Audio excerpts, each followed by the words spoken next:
कि कोविड का जो इश्यू था इनकी वजह से था। पूछना चाह रही थी, माफ करिएगा आपको इंटरप्ट कर रही हूँ, कि सदन के अंदर राजनाथ सिंह ये कहते हैं कि देखिए 6 सैनिक मारे गए हैं, लेकिन मैं ट्विटर पर देख रही हूँ कि जो बीजेपी के जो प्रेसिडेंट है अरुणाचल प्रदेश के तापिर गाव, उन्होंने कई मीडिया प्लेटफॉर्म से बात किया है और उन्होंने कहा है कि 20 भारतीय सैनिक घायल हुए हैं और 6 सिवियरली इंजर्ड हैं। तो यानी कि जो संख्या वो बता रहे हैं, जो राजनाथ जी कह रहे हैं और तापिर गाव ने जो कहा है, उसमें काफी फर्क लगता है। तो असली पिक्चर क्या है?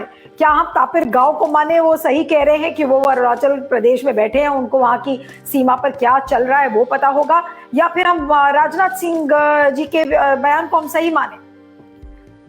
हमको रक्षा मंत्री के ही बयान को सही मानना चाहिए। एक राजनीतिक व्यक्ति वो ईटानगर में बैठ के क्या कह रहे हैं उसका कोई मतलब नहीं, तमाम में तो मौजूद है नहीं।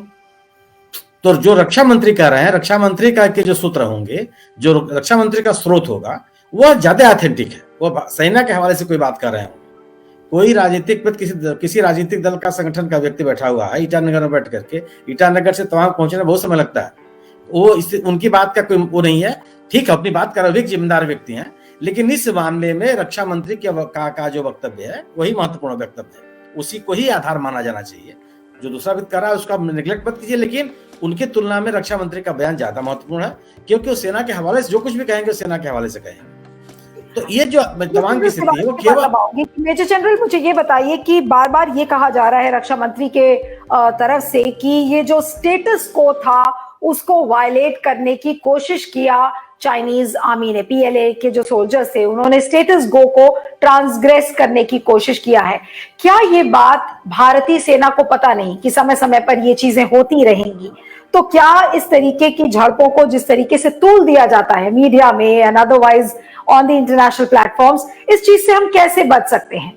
अगर आप ये कह रहे हैं कि हमने नहीं, बहुत अच्छे तरीके से हमें जैसे जवाब देना चाहिए था हमने दिया, लेकिन जो स्टेटस को ये बार बार वायलेट होता है, इसका क्या इलाज है? इसे कैसे आप रोकेंगे? देखो नीलू, जब तक ये line of actual control resolve नहीं होगा, बाउंड्री नहीं बनेगी, ये हरकतें होती रहेंगी, क्योंकि ये एरिया ऑफ डिफरेंट परसेप्शन है।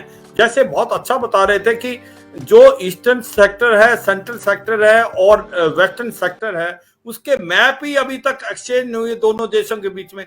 मेरा क्या परसेप्शन है और चीन का क्या परसेप्शन है यही नहीं पता। तो जो चीन समझता है वो उसका इलाका है, हम समझते हैं वो हमारा इलाका है, उसी को तो एरिया ऑफ डिफरेंट परसेप्शन बोलते हैं।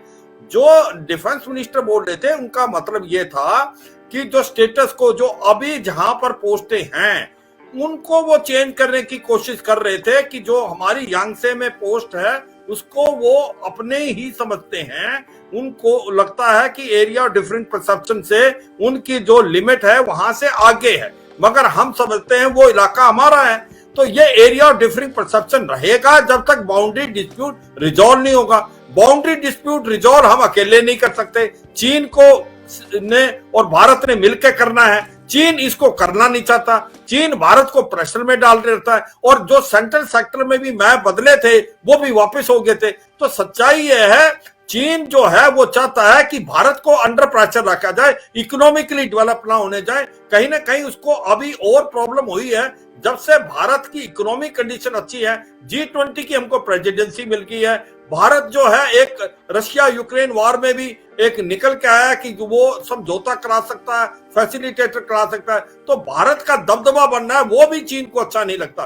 तो समझना पड़ेगा कि चीन कोई एक ऐसा देश नहीं है जिसको संभालना आसान है। अगर हम अपने आप काबिल हैं और हम अगर वो जो भी कार्रवाई करेगा हम उसका ठोस जवाब देंगे, तो हमें घबराने की जरूरत नहीं। मगर यह समझना कि ये हरकतें कल नहीं होंगी, ये मे नॉट बी पॉसिबल। जब तक ये line of actual control disputed रहेगी, जब तक कोई बाउंड्री सोल्यूशन नहीं आएगा, ये चीजें चलती रहेंगी। इसका सोल्यूशन तभी निकलेगा जब दोनों आपस में बैठ के इसको रिजॉल्व करें। आज की तारीख में चीन इसको रिजॉल्व नहीं करना चाहता, वो भारत को प्रेशर में रखना चाहता है।